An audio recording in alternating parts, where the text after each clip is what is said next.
Awit 113, 1-4. Purihin si Yahweh, dapat na magpuri ang mga alipin.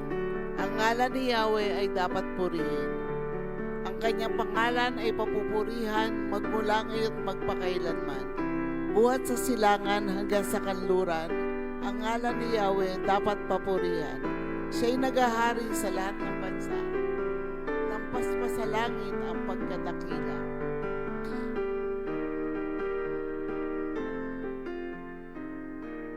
Tayo po ay manalangin. O great and mighty God, we praise you, O Lord, for this day. Marami pong salamat, Ama, sa buhay na patuloy mong pinagkakalob sa bawat isa sa amin. Patuloy din namin tinataas sa bawat isa na patawarin mo kami, Ama, sa lahat ng aming pagkakamali, mga pagkukulang sa iyong harapan. Dinadalangin po namin ang gagawin namin panambahan ngayong gabi para sa iyong kapurihan, Ama. Sa pangalan ng iyong anak, si Kristo Jesus. Amen.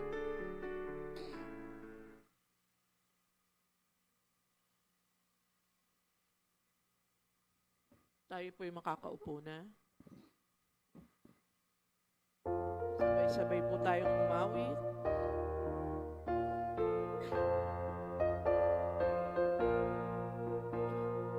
Nais mo bang maibsan ang pasan, makapangyarihan ang dugo? Nais mong sasanay magtagumpay, tukoy mo'y kapangyarihan. Ang dugo'y may kapangyarihan, ang dugo niyang mahal. Ang dugo'y may kapangyarihan, ang dugo ni Kristong banal. Nais mo bang magwagi kang tunay, makapangyarihan ang dugo? Sa kalayaan ng panaluluan, dugo'y may kapangyarihan. Ang dugo'y may kapangyarihan, ang dugo.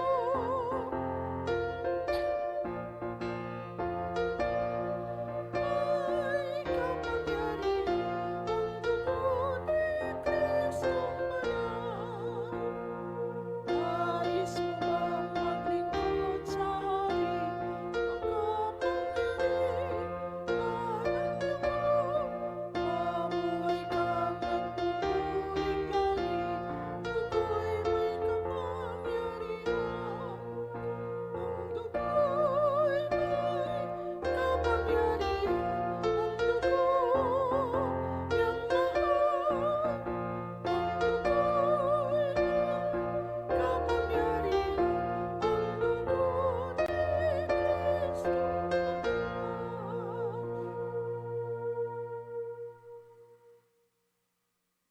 Ngayon naman po ay makakarinig po tayo ng pasasalamat mula sa kapatid na Flory Cotas.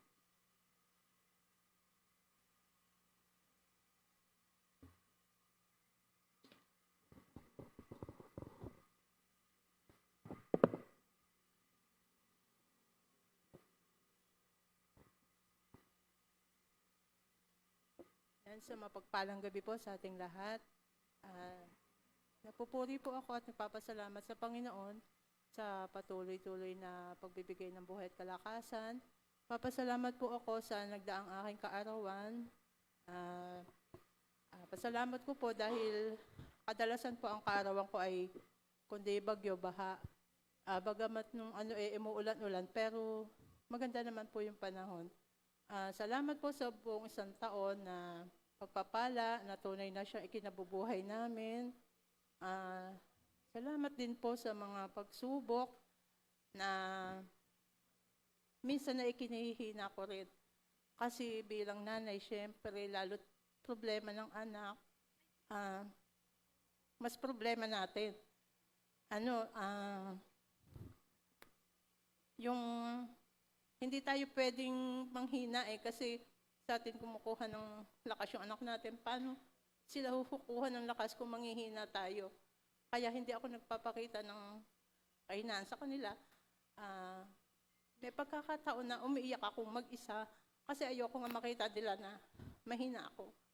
sa akin sila kumukuha ng lakas at ako naman kumukuha ng lakas sa Panginoon. Salamat din po sa buhay at kalakasan ng nanay. Inabot na niya, 86 na siya, na-hit niya yung 86, pero hindi na siya nakakatayo. Upo na lang. Salamat po sa pagbibigay ng Panginoon sa kanya, bagamat kuminsan ay limot-limot na rin. At ganun po ako ay 2 years na lang po, may hit ko na din yung mga discount. Ayun, pinagpapasalamat ko rin po pala sa Panginoon yung pagpapagaling sa aking asawa, yung kanyang glaucoma. Kasi noon, depressed talaga siya. Lalo na nung marinig niya yung gagastusin. Eh, sabi ko, meron namang public na hospital, doon na lang kami. Kailangan lang talagang, siyempre pipila ka, magtsatsaga, kasi hindi ka naman makaka-avail ng walang bayad kung hindi ka magtsatsaga. Katunayan nga, nung libing ni Ate Terry, hindi na ako nakipaglibing kasi nakapila ako sa Malasakit. Hindi naman ako pwedeng umalis doon kasi ang laki nung kailangan kong ipila, nasa 20,000 yata yun. Hindi naman ako pwedeng umalis, kaya sabi ko kala G-Boy, pasensya na. Hindi ako pwedeng umalis dito. Wala naman iba talagang Ayun, na-depress siya. Pagka tinatawag ko para kumain, sasabi niya, busog kahit walang kinakain. Talagang na-depress siya, sabi ko, salamat at nandyan si Ate Cora na laging, kumbaga partners ko siya. Lagi kong nasasabi sa kanya mga problema ko. Nandyan palagi siya, nagpapanalanginan kami. Ayun nga, hanggang sa naoperahan siya, salamat at wala kaming nagastos kasi nga public. Parang nasa kulang mahigit 40 yung nagastos, pero public tapos senior siya, automatic wala talagang babayaran. Kaya nabuhayan siya ng sabi ko nung na-oper na na siya, kasi malala yung naging niya, glaucoma, napabayaan siguro tinitiis niya hanggang sa lumala. Sabi ko, magsimba ka naman. Nahihiya daw siya. Sabi ko, ka mahihiya, pinagaling ka nga ng Panginoon, nahihiya ka. Ayun sabi ko, magsimba naman siya. Siguro, lalambot din yun. Kaya lang, kailan pa. Hindi namin pinagsasawa ang panalangin. Ayun, maraming salamat po. Talagang, kung wala sa Panginoon, siguro, hindi ko rin kakayanin yung mga problema ng mga anak ko. Lalo na sa nanay, nag-iisa akong babae. No choice, ako lahat talaga. Nandiyan si Ate Cora, kaso may trabaho din siya. Kaya, wala no choice. Sabi ko nga kay Ate Annie, sabi ko, ang hirap na nag-iisang babae. No choice, hindi ko mahili yung mga kapatid ko. Sila nakakapagtrabaho, dire-diretso. Pag may gusto silang puntahan, nakakaalis sila. Ako, bago makaalis, hahanap pa ako ng magbabantay sa nanay. Pagka wala magbabantay, hindi talaga ako pwedeng umalis kasi wala talaga naman magbabantay.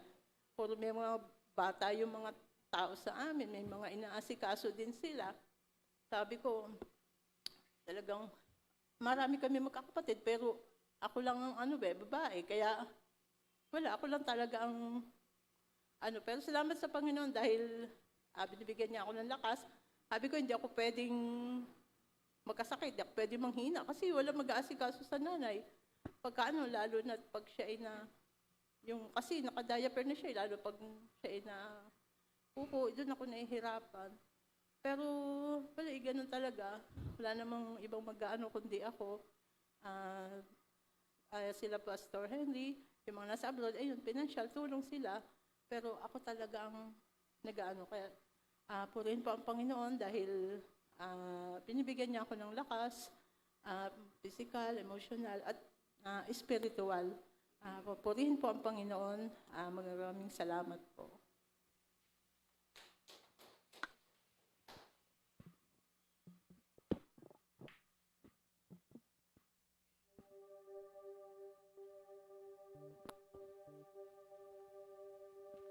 So mapagpalang gabi po sa ating lahat. Tayo po'y tumayo, samahan niyo po akong umawit at magpuri para sa ating Panginoon.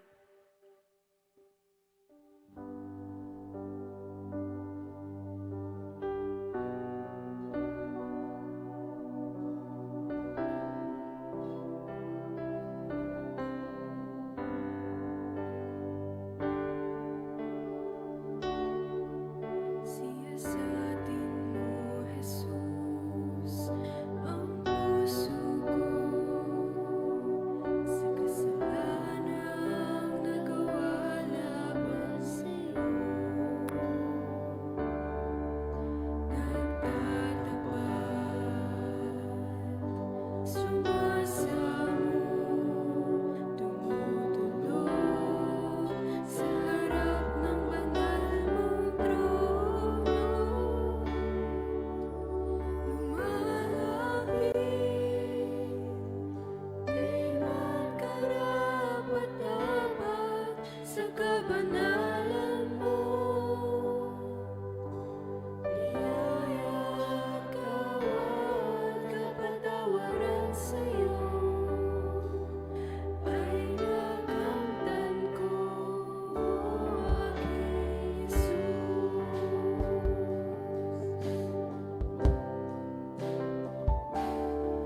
Siyasatin mo, Jesus, ang puso ko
Ngayon naman po ay ang salita ng buhay na magmumula sa Predikador Jojo Filio.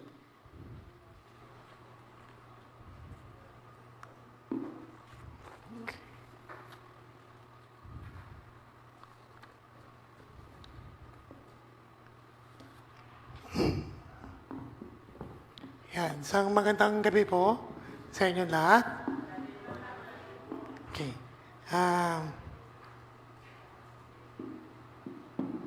Kamusta na po ang bawat isa? Mabuti naman. No? Okay.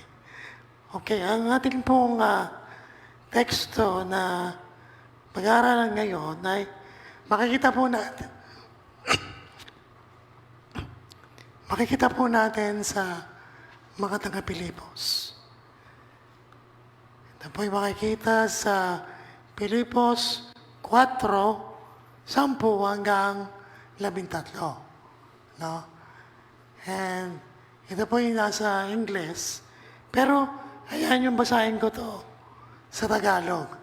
Sabi po rito, labis akong nagagalak sa Panginoon sapagkat pagkaraan ng mahabang panahon, minsan pang pinamalas ninyo ang inyong pagmamalasakit sa akin. Alam kong hindi nyo ako nalilimutan. Wala nga lamang kayong pagkakataon na ipamalas ito. Hindi ko sinasabi ito dahil sa kayo'y pinaghahanapan ko ng tulong. Number 11, natutunan ko ng masiyahan, maging anuman ang aking kalagayan. Alam ko kung paano maghikahos.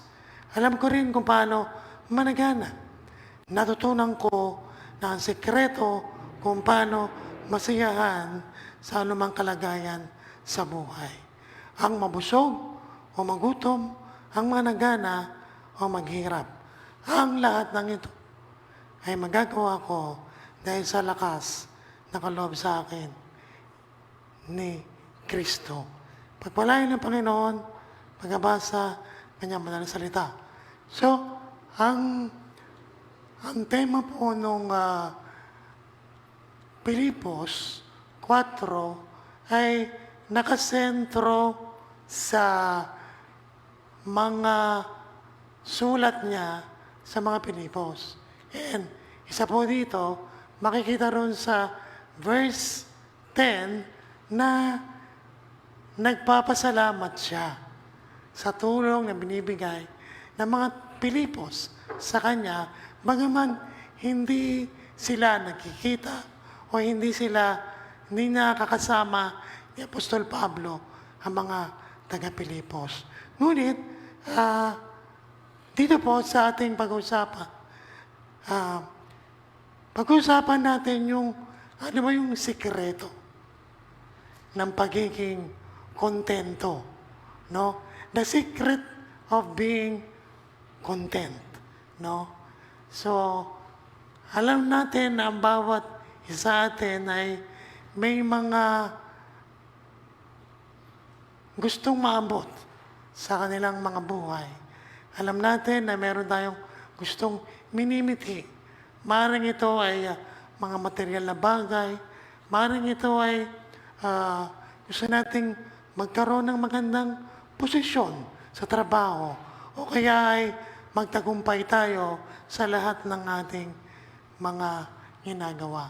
Pero dito sa pag-uusapan natin, titignan natin ano ba yung Christian contentment na sinasabi ni Apostol Pablo. So, dalawa lang po yung aking ipo-point out sa inyo and nais kong bigyan natin ng diin ng dalawang ito. Sabi ni Apostol Pablo, ang isa pong sikreto on being content is his personal relationship with Jesus. Ito po yung kanyang may pagmamalaki na simula nung siya ay tawagin sa Damasco ng ating Panginoong Hesus, nabulag at pagkatapos nabigyan ng paningin, ay tunay na nagkaroon siya ng personal na relasyon sa ating Panginoon. Tayo po ba sa ating mga buhay, in every area of our lives, is Jesus Christ managing it?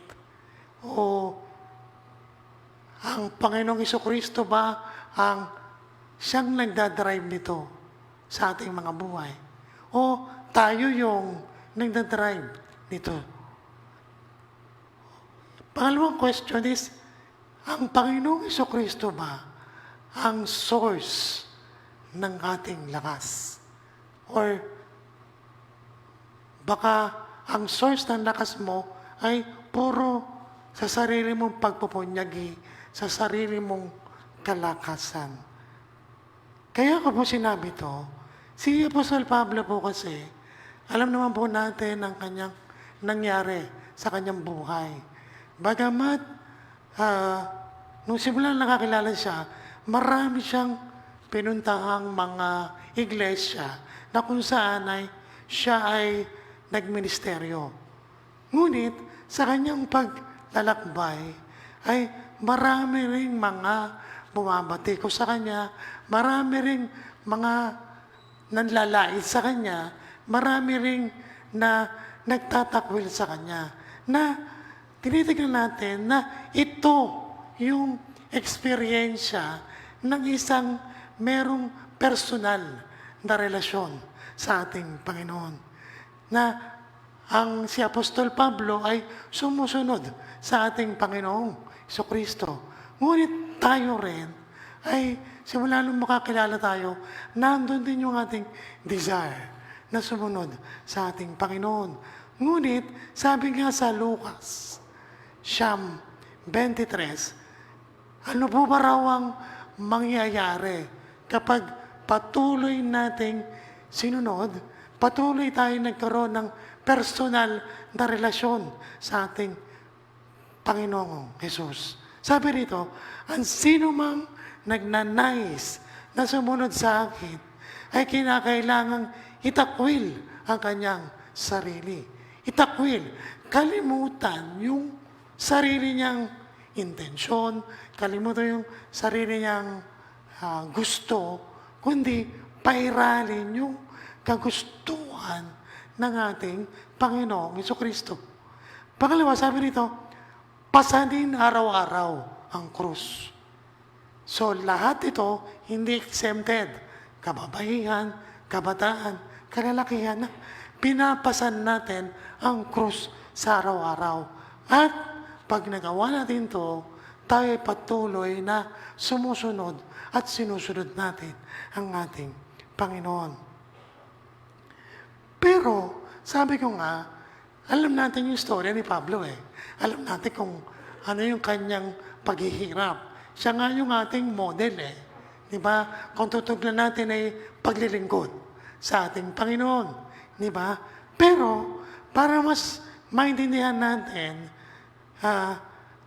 sikreto niya sa pagkakaroon ng personal na relasyon sa ating Panginoon is to begin that relationship with Jesus, you've got to be deep. Deep. D-I-P. Deep. Alam niyo ba yung deep? Ito yung pag bumili kayo ng mga sitserya, lace or everything, nung kami ho ay kabataan, gumagawa si Ate Roda ng dip. Yun ho yung parang may mayonnaise, marami, may queso, and everything. Tapos, yung lace, i-dip mo doon. Dip. So sabi, pag nagkaroon tayo ng personal na relasyon kay Jesus, kailangan deep ang ating relasyon. Ano po ang ibig sabihin nun? First is, we must develop the relationship. I-develop po natin yung ating relasyon sa ating Panginoong Jesucristo. Paano po ito? Naalala ko po nung nililigawan ko pa lang si Cynthia. Ako po ang nangyari po sa akin noon, hindi naman ako na labat per sight eh. Hindi naman siya labat side ko. Ako ho, na-develop sa kanya. Na-develop, yung sabihin, simula magkaibigan, tapos sinusundo sa bangko, araw-araw, sinusundo, simula bangko hanggang bahay, araw-araw, gano'n ang ginagawa. So, itong relasyon namin is hindi love at first sight, but na-develop. So, ano ko ba ibig sabihin? Sa personal na relasyon natin sa ating Panginoon, kailangan ma-develop po natin yung relationship. Sa paanong paraan to? No? One is, we must walk with God. No? Walk with God. Ito po yung ginawa ni Abraham nung siya ay tawagin ng Diyos, nung siya ay sundin ang ating Panginoon. Yun ang una niyang ginawa. Lumakad siya kasama ang ating Panginoon. Pero sa ating po mga Kristiyano, ano po ba yung dapat nating gawin when we walk with God? Mahalaga po ang importansya ng panalangin. Ang panalangin ay isang paraan para kausapin natin ang Diyos. And if we want to have a personal relationship with Jesus, we must walk with God, talk to God in prayer. No? Umaga, parang ano yun, ikaw yung nagsasabi sa Kanya, nagkukwento sa Kanya. Ano nangyari sa school? Ano nangyari sa opisina? Ano nangyari sa trabaho o sa problema ng pamilya? No? When you talk to God, dapat nandun yung full confidence and trust natin na sinusuko mo ito sa Kanya sa magitan ng panalangin. And after talking to God, ito yung panahon na mananahimik tayo. Tahimik tayo. Ibig sabihin, sinabi mo na yung gusto mo kay God, ang goal natin, tumahimik and just listen to God. Listen to God, ano yung gusto niyang mangyari? Ano yung sagot na kailangan mong marinig para ang ating buhay ay magkaroon ng focus, magkaroon ng magandang layunin sa ating mga buhay. Just listen to God on what He has to say to you. Mga kabataan, ginagawa niyo ba yun? Na after sabihin niyo kay God yung inyong gusto, bawa sa love life man to o sa pag-aaral, tumatahimik pa kayo at pinapakinggan nyo si God kung ano yung gusto niyang sabihin. Ganun din po sa kababaihan, sa kalalakihan.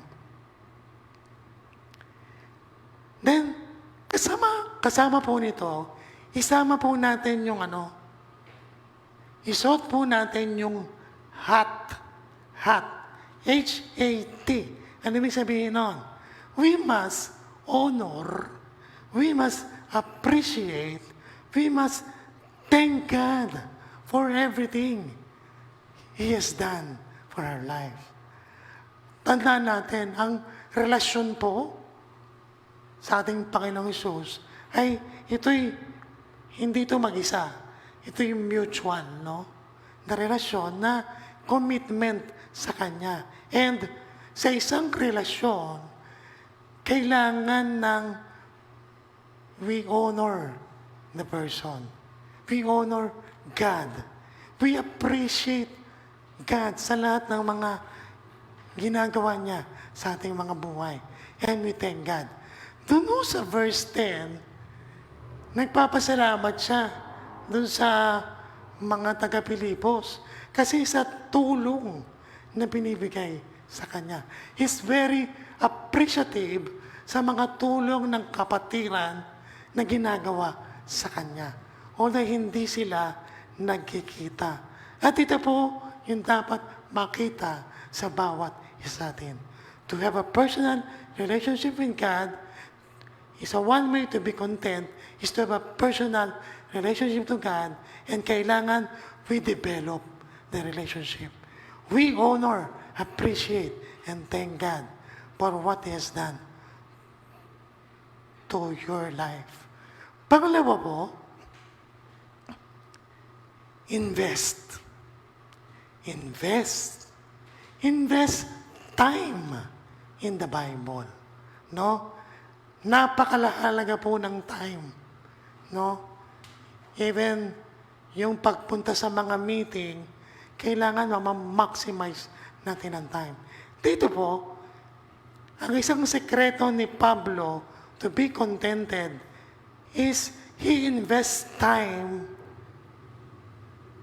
in the Bible. Yung mga salita ng ating Panginoon. No? Naalala ko po, kailan po ba ito? Nung Martes, kasama ko po ang kapatid na Sito at yung kanyang anak, tapos yung si Jojo, yung bata, tsaka yung isang anak na, yung nanay niya, kasi po merong binigay na ticket ang kapatid ng Jonaber na para dun sa anniversary ng PCEC, no? And, ang tagal ho ng program, ate, alas 3 hanggang alas 9. 7. Pero umalis ako, 5:30. Pero, na-capture ko yung ibig sabihin ng investing your time. Kasi, nagsalita doon di po ba yung presidente ng FEBC? Sino po ba presidente ng FEBC? Si Fred Magbanwa. No? Pero patay na po siya. No? Ang nagsalita doon, yung asawa, si Aliw Magbanwa. Sabi niya, ang isang sekreto nila, bakit the church is growing, bakit the church is continuing, is because they invest time in the Bible. Kasama niya po yung mga kababaihan. By the way, mga 80 plus na po to, si Aliw Magbanwa. No? Sabi niya, nagbibuild sila ng churches all over the Philippines. Ang isa sa mga importante na ginagawa nila, kasama mga kababaihan, is they invest their time in the Bible. At ito po yung dapat natin gawin bilang mga mananampalataya. Invest. Ano po yung may sabihin ito? Open your Bible. Buksan po natin ang ating mga Bible. Umaga, araw-araw. By devotion. Are we having quiet time and devotion araw-araw? Mga kabataan, nagko-quiet time and devotion po ba tayo? No? Huwag niyong imimintis ang devotion. Sapagkat ito po yung time na makakausap mo ang Diyos eh. No?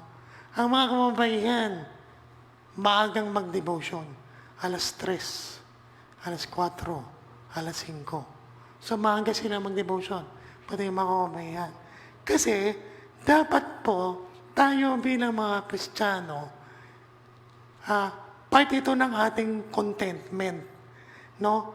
Na to challenge yourself to read the Bible every day kasi it is the best way to connect to God.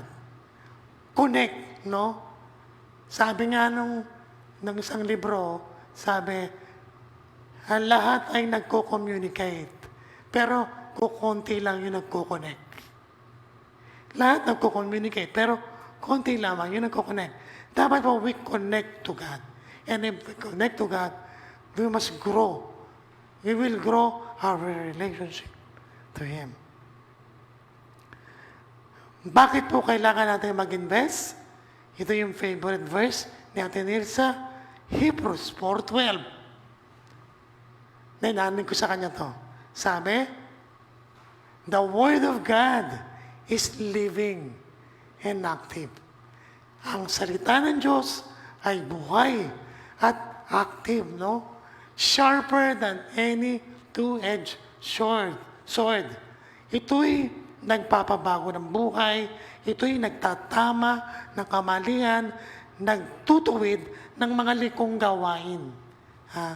And it penetrates even to the dividing soul and spirit. No? So, kailangan hawakan natin yung Bible. No? Kami nga ako sa Dreamville, tinuruan namin yung mga bata ngayon on how to read the Bible and how to, ano yung laman ng Bible. From Genesis to Revelation. Yun ang tinuturo namin sa kanila ngayon. Pangatlo po, sabi, Paul's secret to be contented is to put it into practice. Put into practice, no? Ano po ibig sabihin nito? No? We must act and duplicate by being doers of the word. Sabi sa James 1:25, sabi po doon, be ye doers of the word and not hearers only. Okay naman po yung makinig. Pero dapat sa ating pong mga buhay, kung tayo tunay na Kristiyano at kontento tayo sa salita ng Diyos, we must be doers of the word. Siguro ang isang testament dito is sa mga ministry natin. Meron po ba tayong mga ministry sa church? No?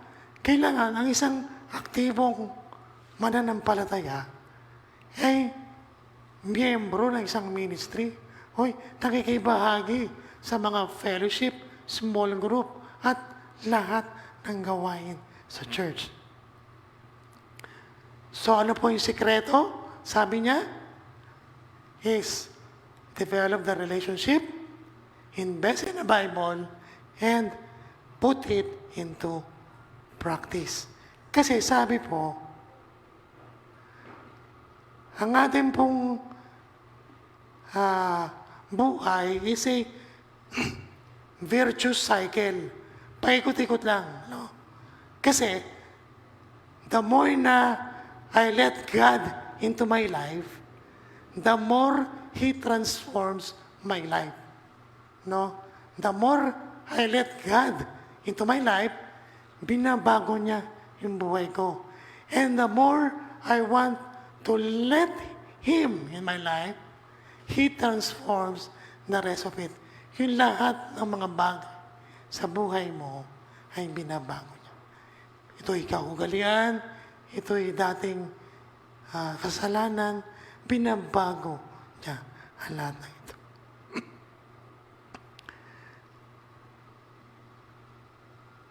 Tapos, doon po sa verse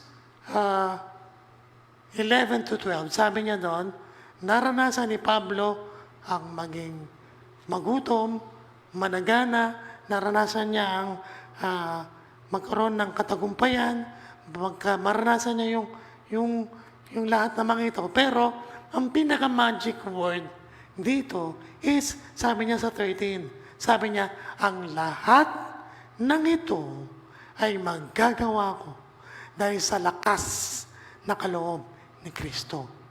Mga magulang at mga kapatid, minamaximize ba natin yung lakas na pinibigay sa iyo ng ating Panginoon sa magitan ni Yesu Kristo? And how we can maximize our full potential in serving God. Ano po ba ang sikreto? Ang alam ko po, pinakasikreto is recognize. I-recognize po natin yung lakas na binibigay sa iyo ng ating Panginoon. Kasi ito'y nagbibigay sa bawat isa sa atin ng joy and power. Kaya importante po talaga yung we stay connected. If we want to recognize God's strength in our lives, if we want that the strength of God is laging nasa sa atin, we must consistently staying connected to God. Na siya yung source ng lahat ng lakas mo. Hindi mo lakas, lakas niya. No? Bakit ko po sinasabing kailangan we must recognize God's strength kasi ito nagbibigay ng power. No? Dito po, may dalawang picture dito. Yung unang picture, nakita niyo po, sinaksak niya doon. Doon din. So, sa yung kanan, di ba? Yung extension, yung saksakan, isinaksak niya doon. So, parang ganun po yung ating Christian life.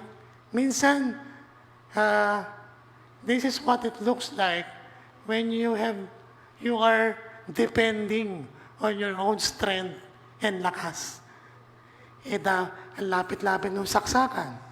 Bakit hindi mo isaksak doon? Doon mo sinasaksak. Mali, no? Pero dapat, we must connect. Saksak natin sa ating Panginoong Hesus upang magbigay ng power sa bawat isa sa atin. And, nung October 26 nga po, 28, nagkaroon kami ng chance sa family to go to Batangas. And, kasi anniversary namin and birthday ko. Naging na-attract sa akin yung picture na to. Yung 3 puno. Yan, yung 3 puno na yan. So, doon sa 3 puno na to, ano yung nare-remind nyo na sa tingin nyo, yung 3 puno na yan, no? Yung Trinity, di ba? 3 puno, no? Na sa ating mga buhay, bukod sa we connect to God, we connect to our God, to Jesus, and the Holy Spirit. Yung Holy Spirit na natanggap natin sa ating Panginoon, kailangan we must stay connected. Kasi sabi niya, doon sa verse 5, sabi, I am the vine, you are the branches. If you remain in me, and I remain in you, you will bear much fruit. Kasi, apart from me, you can do nothing. So, bukod sa we stay connected to the source of strength, we stay connected to God. So, minsan busy tayo sa gawain, pero hindi tayo connected kay God. No? So this reminds me na we must stay connected to God, to our Lord and Savior Jesus Christ, and to the Holy Spirit na nasa atin. Pagligasin natin yung Spirit na yon upang we can attract, we can impact other people. Lastly po, si Apostol Pablo, nang binigyan po siya ng vision ng ating Panginoon dun sa 2 Corinthians 11:30, ang automatic sa kanya ay mag-boast, magmalaki. Pero, ang ginawa sa kanya doon, sabi nung sa verse 12, nung nakita niya ang kalaganapan ng kapahayagan ng Diyos, sabi, this boasting will do no good, but I must go on. I will reluctantly tell about visions. And sabi niya rito, kung mag-boast siya sa kahinaan niya. Kahinaan upang itaas ang kalakasan ng ating Panginoon. Sa ating pong mga buhay, minsan, ang tinataas natin yung tagumpay natin, yung lakas natin, yung capacity natin. Tandaan natin, hindi marireveal ang lakas ng ating Panginoon kung hindi natin nakikita yung ating kahinaan, yung our own weakness, yung ating kahinaan na mahina ako sa ganito, wala akong alam. Kasi pag inamin natin, wala akong alam, yung lakas, yung wisdom ng ating Panginoon ay mahayag sa ating buhay. Mga magulang at mga kapatid, ang ating Panginoong Kristo po ba ay source ng ating joy sa ating mga buhay? Siya po ba yung kasiyahan natin ting nakakaramdam tayo ng panghihina? Kung tayo'y nangungulila, kung tayo ay nawalan ng mahal sa buhay? Sana po ay sa maiksing mensaheng ito, makita natin na ang joy natin sa panahon na mga sinabi ko, that we have that exceeding joy. Yung joy na to ay maranasan natin sa ating Panginoong Kristo. Purihin po ang Panginoon. Tayo po'y tumayo.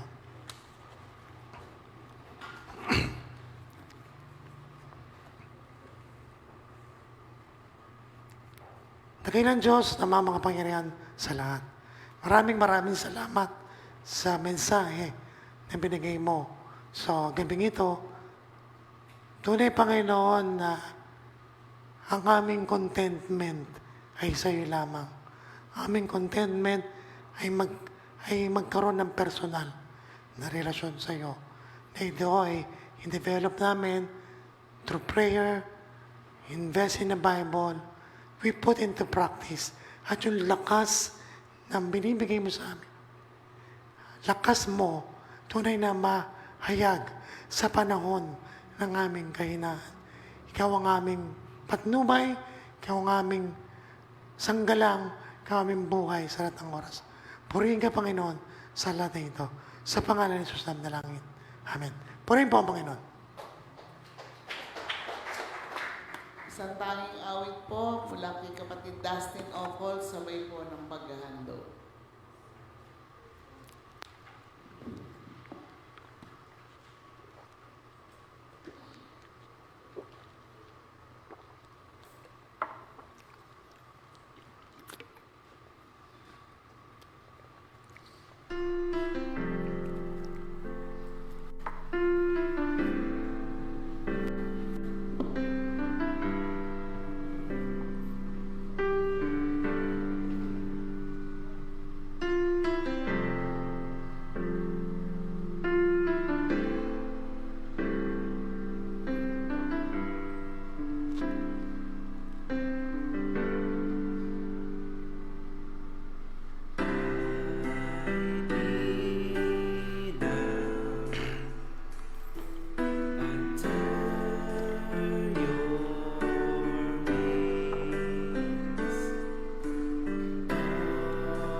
soar with you above the storm.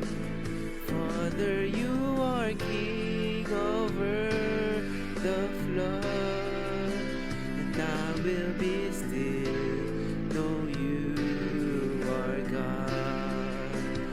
When the oceans rise and thunders roll, then I will soar with you above the storm. Father, you are king over the flood, and I will be still, know you are God.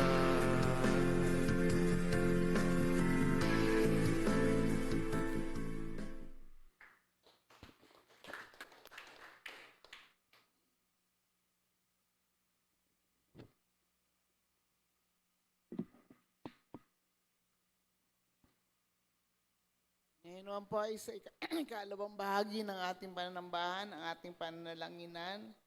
Ang prayer group 1 po, ibigay ko po sa mga kalalakihan. Yung po may mga karamdaman. Prayer group 2, mula kay Neil hanggang kay Lorraine. Tama. Ang prayer group 3 po, mula kay Red hanggang dun sa dulo. Ang kababaihan po ay ang prayer group 4.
Tayo po ay manalangin. Aming Diyos, amang makapangyarihan sa lahat, hayaan mo na sama-sama po kaming patuloy na lumapit po sa iyo. Maraming salamat sa aming pagsamba. Maraming salamat sa iyong mensahe. Isa itong paalala na kami na nakakilala po sa iyo ay lumago, Panginoon, sa lahat ng anggulo ng aming buhay. At nasa amin ang iyong salita na patuloy na magbibigay sa amin ng pag-asa, na magbibigay sa amin ng kaalaman, at ang kaalamang ito'y maging kaaya-aya sa iyong harapan at maisagawa namin ang lahat ng ito. Purihin ka, Panginoon, at hayaan mo na sa aming pag-iwahiwalay, ang pag-iingat mo kung paano mo kami iningatan sa pagdako sa lugar na ito.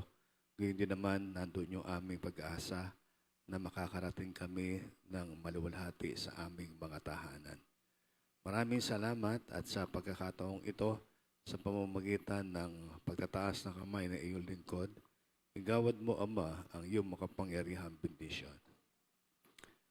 Ang biyaya ng ating Panginoon sa Kristo, ang pag-ibig ng Ama, ang pakikipisa ng banal na Espiritu, ay siya na mag-ingat at mag-ampon sa atin, mula ngayon at magpakailan, kailanman. Amen.